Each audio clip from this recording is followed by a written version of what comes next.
Hello friends, आशीष education hub में आपका स्वागत है। आज हम देखेंगे पार्ट 3 वर्णमाला। ठीक है, तो इससे पहले क्लास में हमने देखा हिंदी भाषा का विकास, तो वो हो गया। इसके बाद वर्णमाला देखेंगे। तो वर्णमाला में हम देखेंगे, पहले वर्णमाला का संधि विच्छेद करें तो दो पदों से मिलकर बनती है। ठीक है, वर्ण प्लस माला। ठीक है, इसके बाद क्वेश्चन पूछ लेता है कि दो पदों को मिलाकर क्या बनती है। ठीक है, तो स्टार लगा के लिखेंगे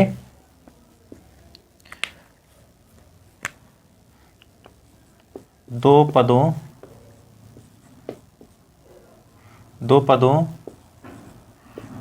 को मिलाकर वर्णमाला बनती है। ठीक है, दो पदों को मिलाकर वर्णमाला बनती है।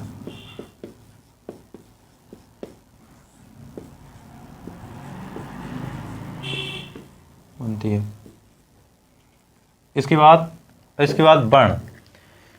इसके बाद स्टार लगा के वर्ण। अब वर्ण किसको कहते हैं? ठीक है, तो भाषा की सबसे छोटी इकाई ध्वनि होती है, और इसी ध्वनि को हम वर्ण कहते हैं। ठीक है, तो लिखेंगे भाषा की सबसे छोटी इकाई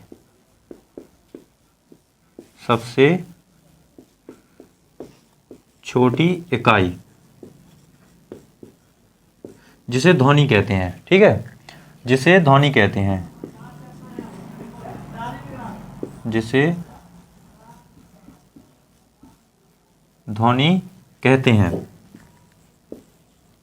और इसी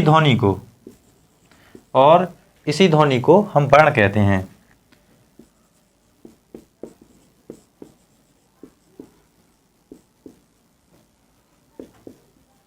इसी ध्वनि को वर्ण कहते हैं।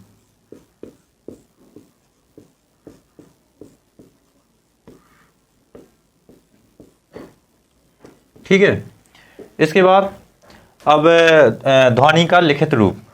ठीक है, तो ध्वनि का लिखित रूप कौन सा है? ठीक है, ध्वनि का लिखित रूप होता है वर्ण।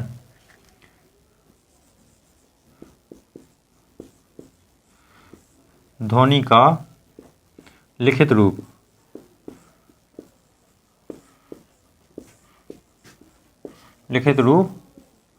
वर्ण होता है।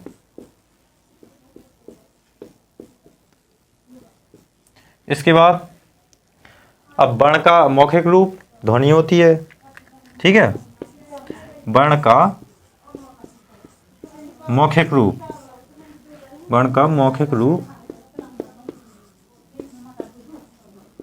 रूप ध्वनि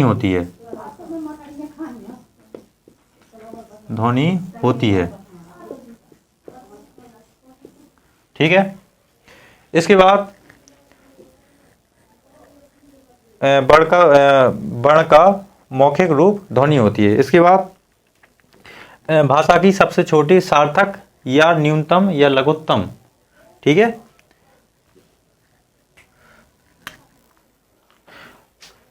भाषा की सबसे छोटी सार्थक या लघुत्तम या न्यूनतम इकाई को हम शब्द कहते हैं। ठीक है, अब शब्द किसे कहेंगे? तो भाषा की सबसे छोटी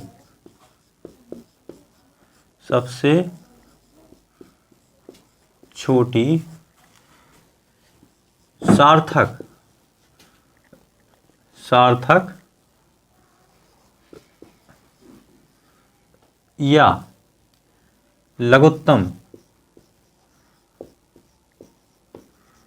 या न्यूनतम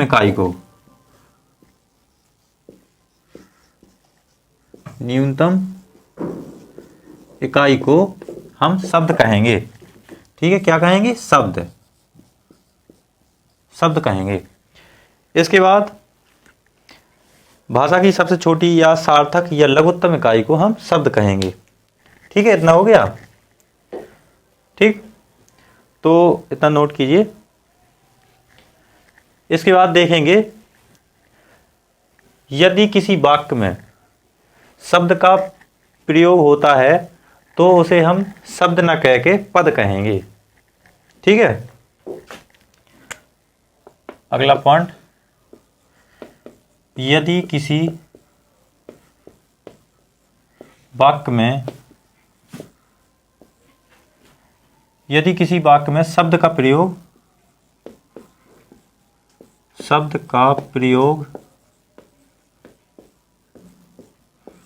होता है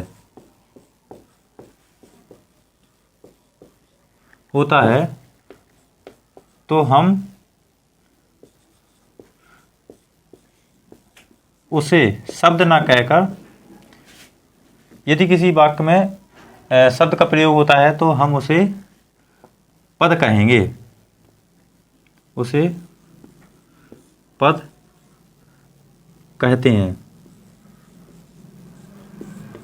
ठीक है, यदि किसी वाक्य में शब्द का प्रयोग होता है तो हम उसे पद कहते हैं। ठीक है, इसके बाद हम देखेंगे अब इसका क्रम देखेंगे। ठीक है, कैसे ध्वनि, फिर वर्ण, फिर पद, फिर शब्द, फिर वाक्य। ठीक है, तो इसका क्रम देखो ऐसा है।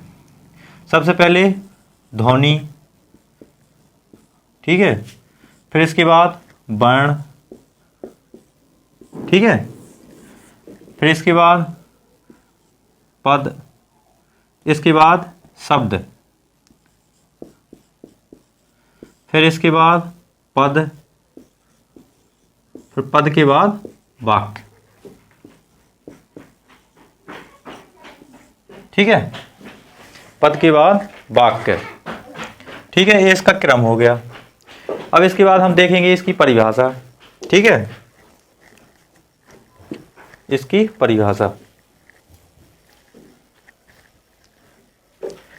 वर्णमाला किसे कहते हैं? वर्णों के व्यवस्थित समूह को या क्रमबद्ध समूह को हम वर्णमाला कहते हैं।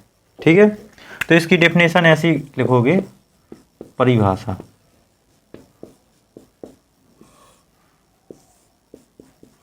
वर्णों के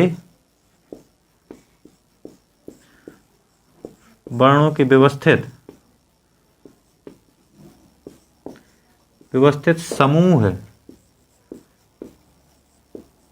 या क्रमबद्ध समूह,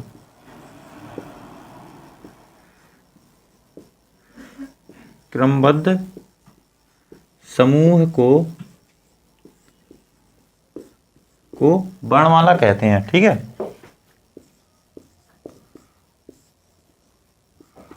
वर्णमाला कहते हैं। ठीक है, ये वर्णमाला की परिभाषा है। वर्णों के व्यवस्थित समूह या क्रमबद्ध समूह को हम वर्णमाला कहते हैं। ठीक है, इसके बाद हम देखेंगे वर्णों के भेद या वर्णों के प्रकार। ठीक है, ठीक है, नोट हो गया। इसके बाद हम देखेंगे वर्णों के भेद या वर्णों के प्रकार। हिंदी वर्णमाला में कितने वर्ण होते हैं? ठीक, अब देखेंगे वर्णों के भेद, वर्णों के भेद या प्रकार। ठीक,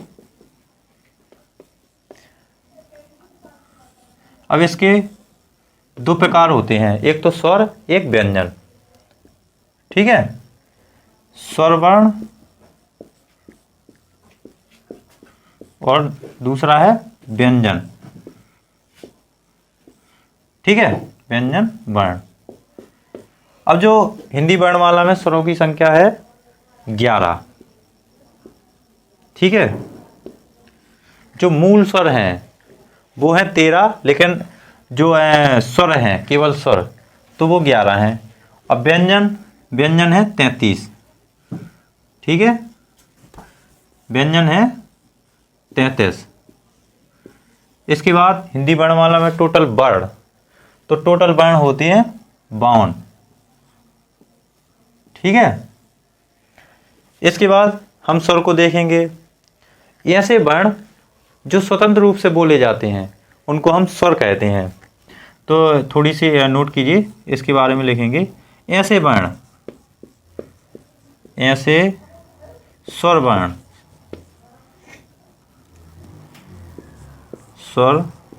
वर्ण जो स्वतंत्र रूप से बोले जाते हैं, स्वतंत्र रूप से बोले जाते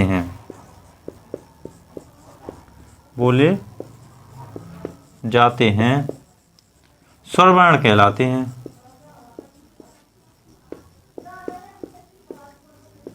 कहते हैं, ठीक है। ऐसे वर्ण जो स्वतंत्र रूप से बोले जाते हैं स्वरवर्ण कहलाते हैं। इसके बाद व्यंजन, तो ये ऐसे वर्ण जो स्वरों की सहायता से बोले जाते हैं उसे व्यंजन कहते हैं। ऐसे वर्ण, ठीक है, यहां से नोट करना, ऐसे वर्ण जो स्वरों की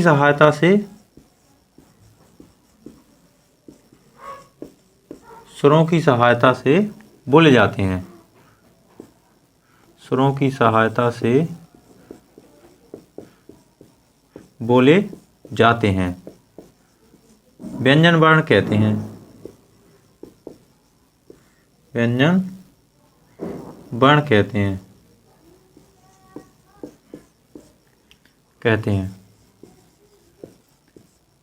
ठीक है। इसके बाद हम देखेंगे मूल स्वर। मूल स्वरों की संख्या कितनी होती है, ठीक है, इतना हो गया, नोट हो गया। इसके बाद हम देखेंगे मूल स्वर।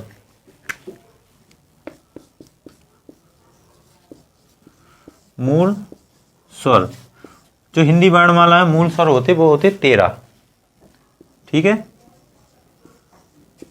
मूल स्वर 13 होते। इसके बाद मात्रा के आधार पर होते 12, मात्रा के आधार पर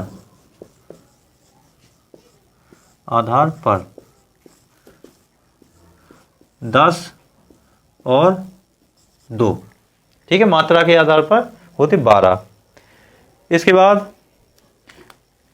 बाद देखेंगे छंद शास्त्र के अनुसार। छंद शास्त्र के अनुसार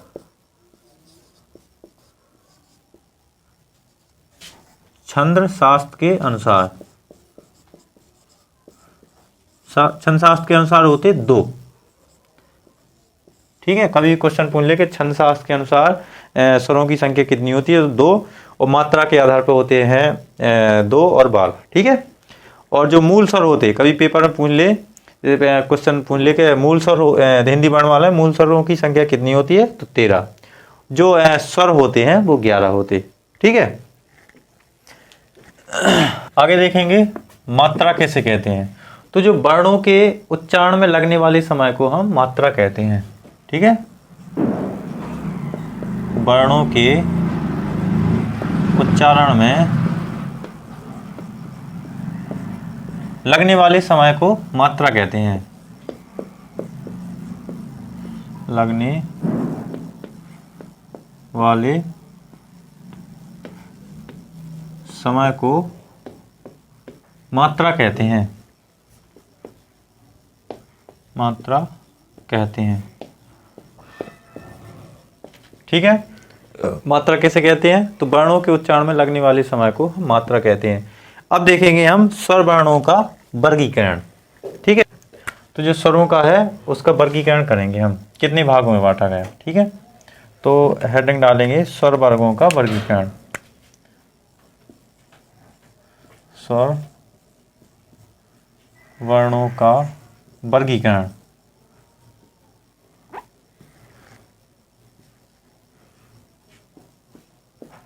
ठीक है, स्वर वर्णों का वर्गीकरण। इसके बाद हम देखेंगे आगे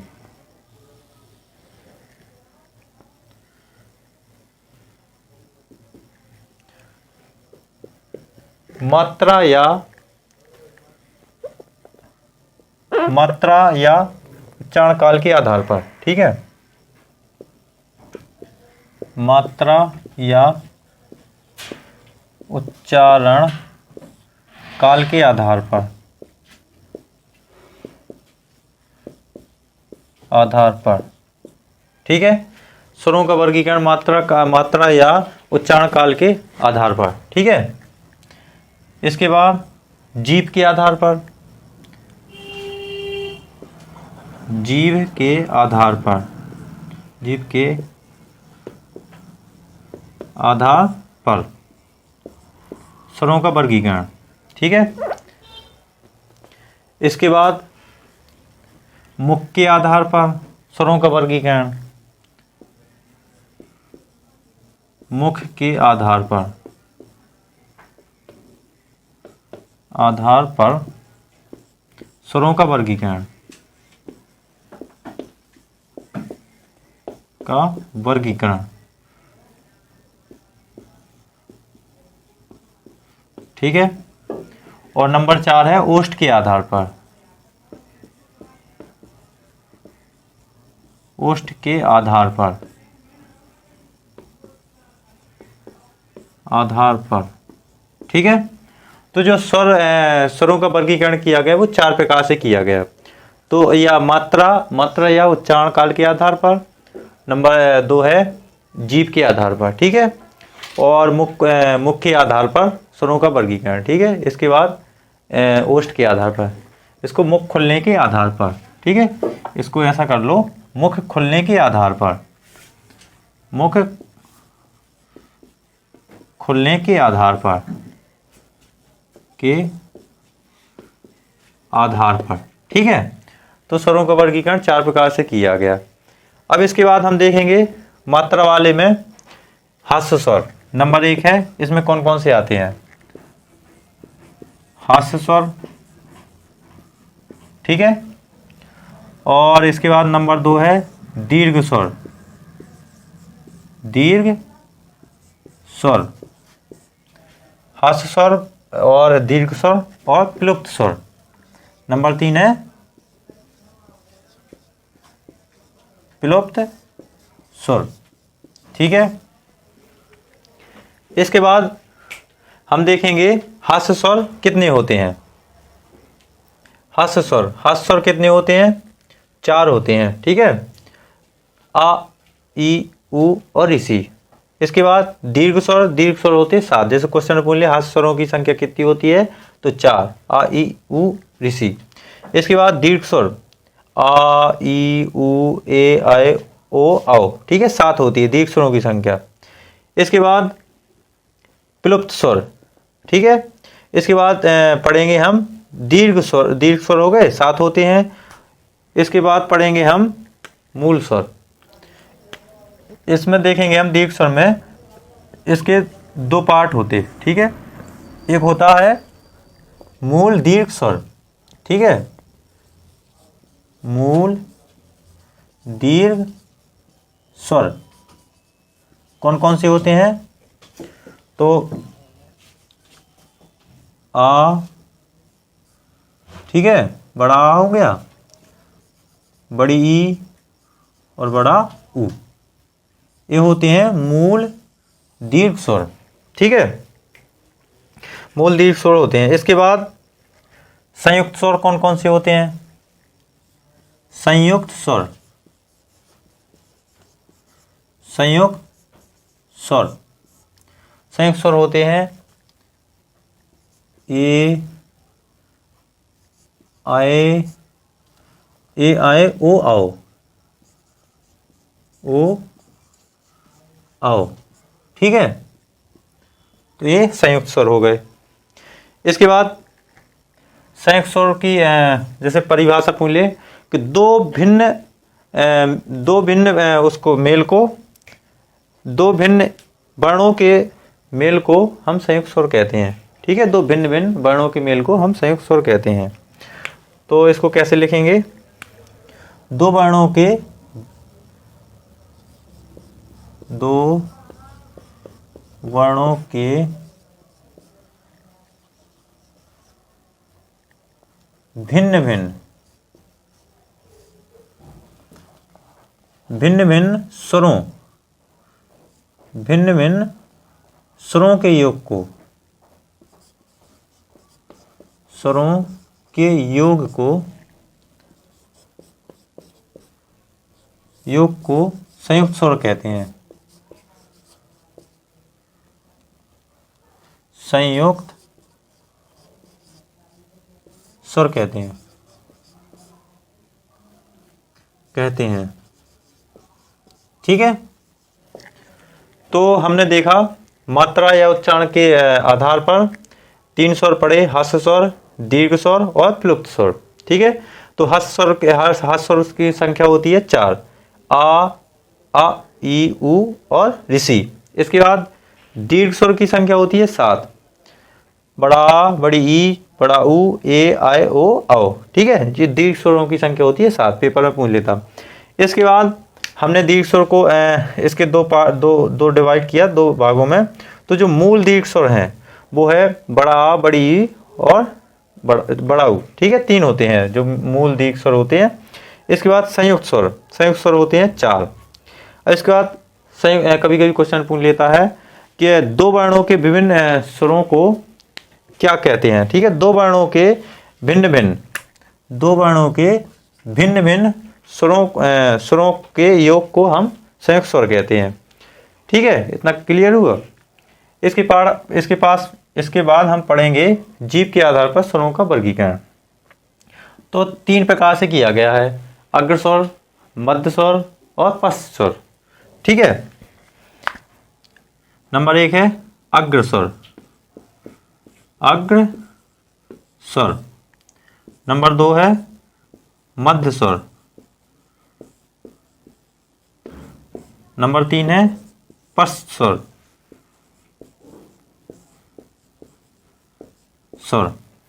ठीक है, ये 3 प्रकार से स्वरों का वर्गीकरण किया गया जीभ के आधार पर। ठीक है, इसके बाद मुख खुलने के आधार पर 4 प्रकार से, संवृद्ध, अर्धसंवृद्ध, बिंबवृद्ध, अर्धबिंबवृद्ध। ठीक है,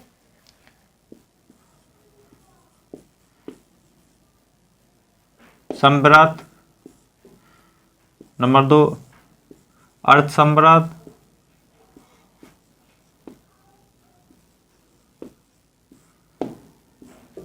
नंबर 3 बिंबवृद्ध,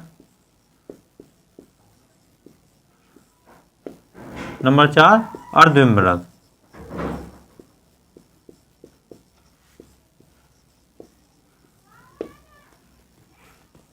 ठीक है, नंबर 4 अर्धबिंबवृद्ध।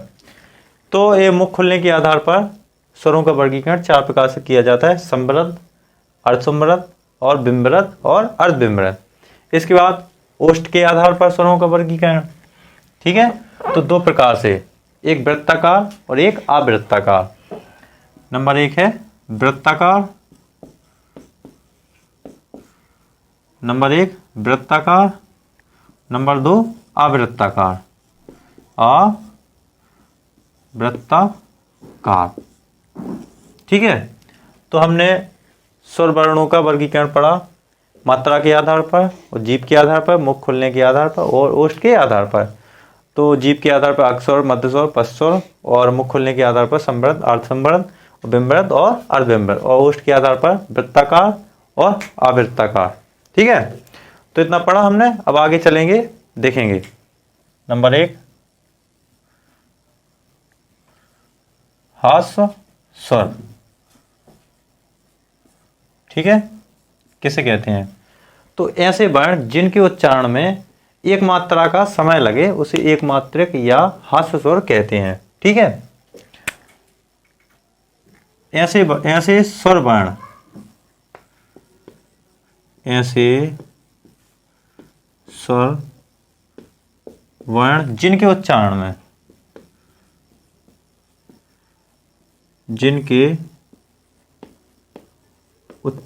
में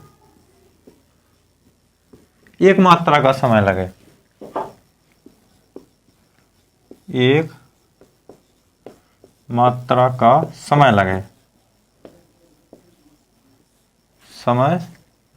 लगे उसे एक मात्रक या ह्रस्व स्वर कहते हैं।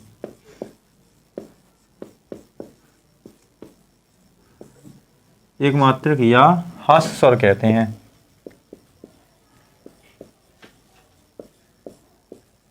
हैं।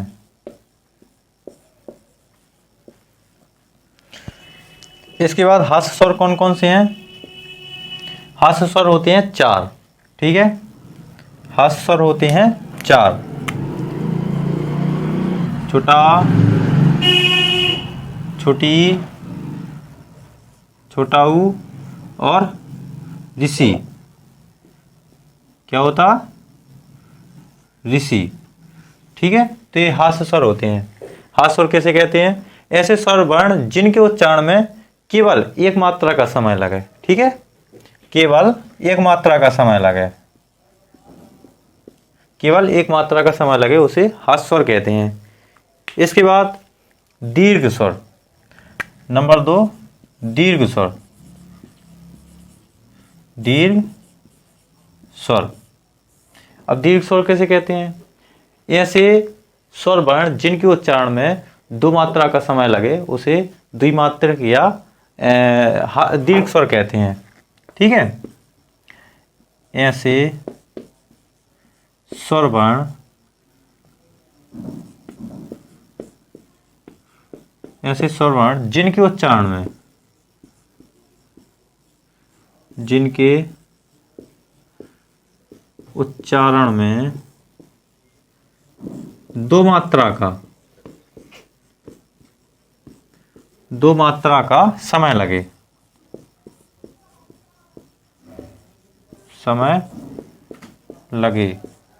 उसे द्विमात्रक या दीर्घ स्वर कहते हैं। द्विमात्रक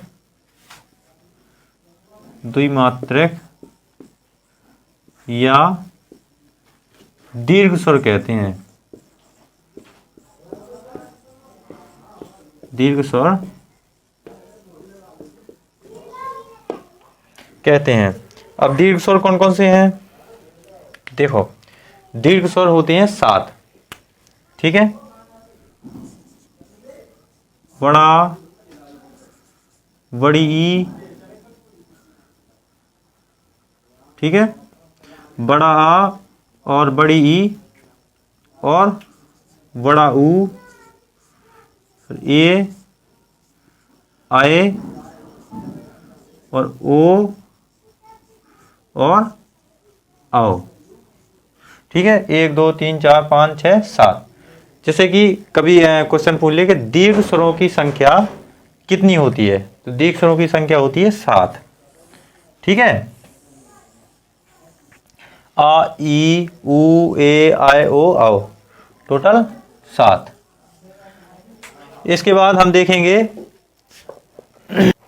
अब देखेंगे हम दीर्घ स्वर को 2 भागों में डिवाइड करते हैं, ठीक है।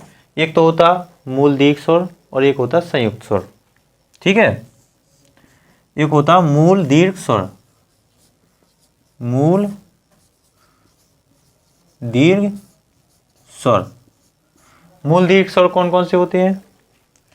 तो बड़ा आ, बड़ी ई, याद है नहीं, सॉरी, बड़ा ऊ, ठीक है। तो ये होते हैं मूल दीर्घ स्वर, ठीक है। कोई क्वेश्चन पूछ ले कि मूल दीर्घ स्वरों की संख्या कितनी होती है, तो ये होते 3। अब इसके बाद संयुक्त स्वर, ठीक है। संयुक्त स्वर, संयुक्त स्वर कौन कौन से होते हैं? ए, आए, ओ और आओ। तो जो संयुक्त स्वरों की संख्या होती है वो होती है 4, ठीक है। दीर्घ स्वर को 2 भागों में बांटा गया, मूल दीर्घ स्वर और नंबर 2 है संयुक्त स्वर। तो दीर्घ स्वर होते हैं 3, आ, ई, ऊ, और संयुक्त स्वर होते हैं ए, आए, ओ, आओ, ठीक है। 4 होते हैं। अब इसके बाद हम देखेंगे प्लुप्त स्वर, ठीक है। जो आखिरी स्वर है उसको देखेंगे हम प्लुप्त स्वर।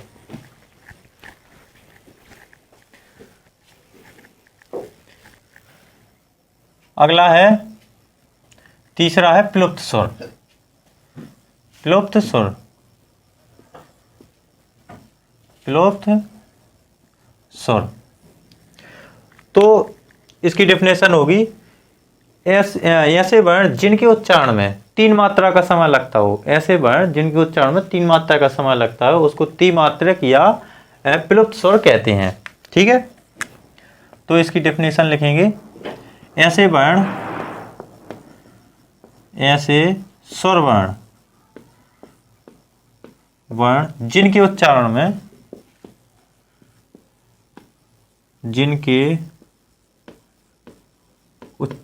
में 3 मात्रा का समय लगे, 3 मात्रा का समय लगे उसे त्रिमात्रिक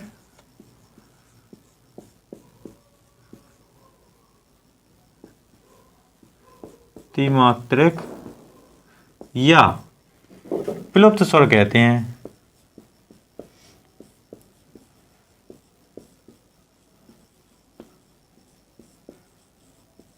ठीक है, प्लुप्त स्वर ऐसे स्वर वर्ण जिनके उच्चारण में 3 मात्रा का समय लगे उसे त्रिमात्रक या प्लुप्त स्वर कहते हैं। अब इसको देख लो, किसी को बुलाने या पुकारने में प्लुप्त स्वर कहते हैं। ठीक है, किसी को बुलाने या पुकारने को प्लुप्त स्वर कहते हैं। किसी को बुलाने या पुकारने को प्लुप्त स्वर कहते हैं। को प्लुप्त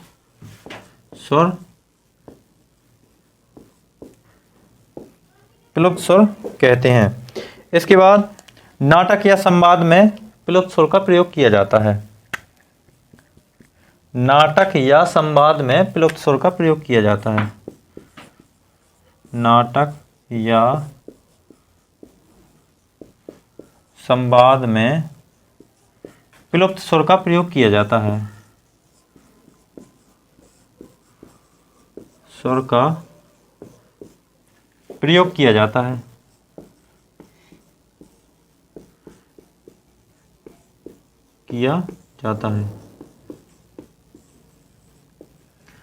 ठीक है, तो इतना हो गया प्लुप्त स्वर। ऐसे स्वर वर्ण जिनके उच्चारण में 3 मात्रा का समय लगे उसे प्लुप्त स्वर कहते हैं। किसी को बुलाने या पुकारने को प्लुप्त स्वर कहते हैं। नाटक या संवाद में प्लुप्त स्वर का प्रयोग किया जाता है। ठीक है, तो हमने देखा दीर्घ स्वर, मात्रा के आधार पर हमने स्वरों का वर्गीकरण किया, तो उसमें से दीर्घ स्वर और हास्य स्वर और दीर्घ स्वर और प्लुप्त स्वर तीन भागों में बांटा गया। इसके बाद उनकी डेफिनेशन पढ़ी हमने। और तो अभी आपने देखा हास्य स्वर, तो मात्रा के आधार पर स्वरों का वर्गीकरण देखा। अब जो नेक्स्ट पार्ट आएगा तो उसमें देखेंगे मुख खुलने के आधार पर और जीभ के आधार पर और ओष्ठ के आधार पर स्वरों का वर्गीकरण देखेंगे। तो बताइए क्लास कैसी लगी, अच्छी लगी हो तो लाइक करें, शेयर करें और कमेंट करें। Thank you.